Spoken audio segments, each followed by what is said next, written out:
जय श्री कृष्णा, राधे राधे। प्लीज़ मेरे चैनल को सब्सक्राइब, लाइक, कमेंट, शेयर कीजिएगा।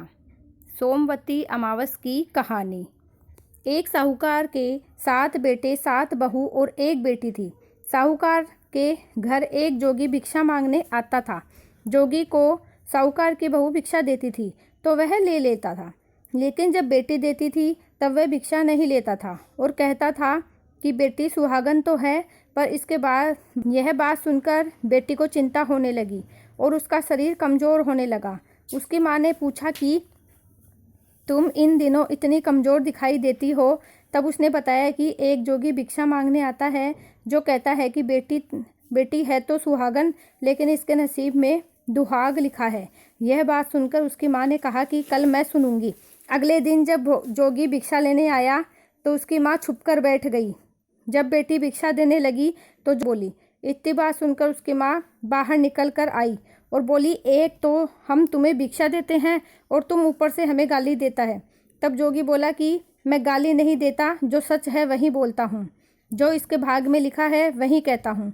माँ ने जोगी से कहा कि तुम्हें यह पता है कि इसके भाग्य में दुहाग लिखा है, तो यह भी बता दो कि यह कैसे दूर होगा। तब जोगी बोला कि 7 समुंदर पार एक सोना धोबन रहती है जो सोमवती अमावस का व्रत करती है। अगर वह आकर अपना फल दे दे तो इसका निवारण हो सकता है, नहीं तो विवाह है होते ही इसके पति को सर्प डस लेगा।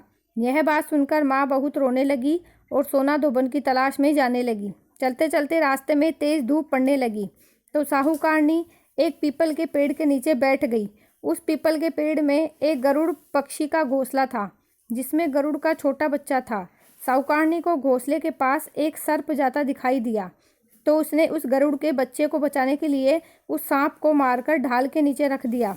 जब गरुड़ और पंखनी आए तो घोंसले के पास खून देखकर क्रोधित हो उठे और साहूकार को चोंच मारने लगे।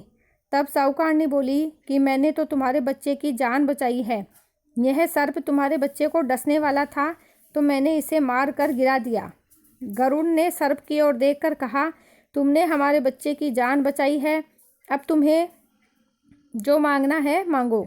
तब साहूकार कि मुझे 7 समुद्र पार सोना धोबन के घर छोड़ने साहूकारनी को अपनी पीठ पर बैठाकर 7 समुद्र पार सोना धोबन के घर छोड़ आया।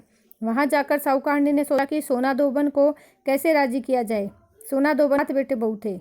उसकी 7 बहुएं काम को लेकर रोज लड़ नहीं करती थी। रात घर का सारा काम करती, गायों को नहलाती, घर की सफाई करती, रसोई का काम करती, चौका बर्तन करती, आटा पीसती, कपड़े धोती, पानी भरती और दिन होने से पहले चली जाती। बहुएं सोचती कि यह सारा काम कौन कर रहा है, लेकिन कभी एक दूसरे से पूछती नहीं कि यह सब कौन कर रहा है। एक दिन धोबन ने कहा कि तुम आजकल लड़ती भी नहीं हो, काम भी ठीक कर रही हो। बहुओं ने कहा कि सासू जी, काम तो हमें ही करना पड़ता है, चाहे हम लड़कर करें या राजी से करें, इसलिए लड़ाई करने का क्या फ़ायदा। सोना धोबन ने सोचा कि आज देखा जाए कि कौन सी बहू काम करती है। वह रात को सोई नहीं। उसने देखा कि रात को एक स्त्री आई, पूरा काम करके जाने लगी। तो सोना धोबन ने बोला कि तुम कौन हो और तुम्हें ऐसी क्या ज़रूरत है जो तुम इतना सारा काम कर रही हो। साहूकारनी ने कहा कि ज़रूरत है तभी तो इतना काम कर रही हूँ। सोना धोबन ने पूछा कि तुम्हें क्या चाहिए। साहूकारनी बोली कि पहले मुझे वचन दो तब बताऊँ। सोना धोबन ने वचन देकर कहा कि अब बताइए। साहूकारनी बोली कि मेरी बेटी के भाग्य में दुहाग लिखा है, इसलिए आप चलकर उसे सुहाग दें और सोमवती करें। सोना धोबन अपने बेटे बहू से बोली कि मैं तो साहूकारनी के साथ जा रही हूँ। यदि पीछे से तुम्हारे पिताजी खत्म हो जाए तो तेल घी के कूप में डालकर छोड़ देना। फिर दोनों जनी साहूकारनी के घर चली जाती हैं। साहूकार की बेटी का ब्याह होने लगा। दूल्हा फेरों में बैठ गया। सोना धोबन दूल्हे के घुटने के पास कच्चा करवा रख उसमें दूध डाला और तात का तार लेकर बैठ गई। थोड़ी देर बाद सांप दूल्हे को डसने के लिए आया तो सोमन ने करवा आगे रखा और तार से बांध दिया, लेकिन दूल्हा डर के मारे में से निकाली, मांग में सिंदूर निकाला, काजल निकाला और मेहंदी निकालकर छोटी अंगुली से छींटे मारे और बोली कि आज दिन तक मैंने जितनी सोमवती अमावस करी उनका फल तो साहूकार की बेटी को लग जाए और जो मैं आगे सोमवती अमावस करूंगी वह मेरे बेटे को लगे। इतना कहते ही दूल्हा जीवित हो गया और सब सोमवती की जय जय बोलने लगे। सोना धोबन वापस जाने लगी। तब साहूकारनी बोली कि तुमने मेरे जवाई को नया जीवन दान दिया है, इसलिए कुछ भी मांगो। वह बोली कि मुझे कुछ भी नहीं चाहिए, सिर्फ एक हांडी दे दो।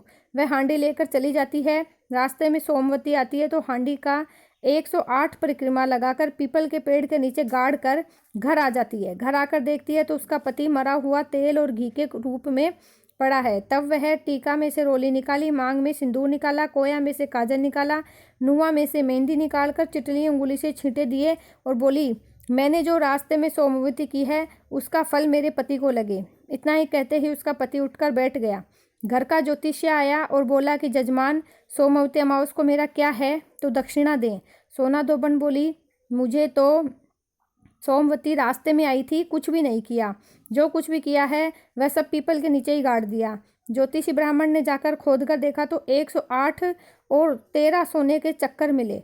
ज्योतिषी ब्राह्मण उसको घर ले आया और बोला कि ऐसी फेरी की है और मुझे बोल दिया कि कुछ नहीं किया। सोना धोबन बोली, यह तो तुम्हारे भाग्य से ही हुआ है, इसलिए इसे तुम ही ले जाओ। ब्राह्मण बोला कि मेरी तो इसमें चौथी पाती है, बाकी आपका मन हो उसे दो। सारी नगरी में बोल दिया कि सब सोमवती अमावस का व्रत कीजिए। हे सोमवती अमावस, जैसा साहूकार की बेटी को सुहाग दिया वैसा सबको देना, हमको देना। सोमवती अमावस की कहानी कहने वाले को, सोमवती अमावस कहानी सुनने वाले को, हामी भरने वाले को और आर को देना। बोलो सोमवती अमावस माता की जय। सोमवती अमावस्या की जय।